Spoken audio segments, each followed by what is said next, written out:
Hi guys, another day, another run. So evening run na naman tayo.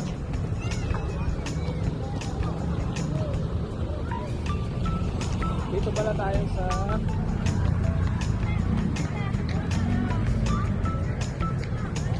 Malolos City Hall.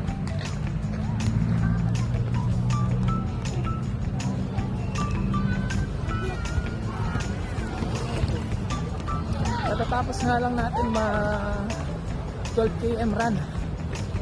Ayan, so unlock na tayo sa ating kilometer na tinatakbo. Dahan-dahanin natin.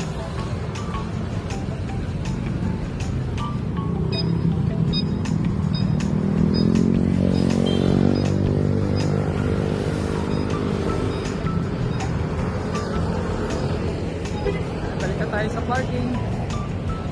May takbo tayo ulit this coming Sunday. Dito din sa Malolos, yung first leg ng iRun Bulacan.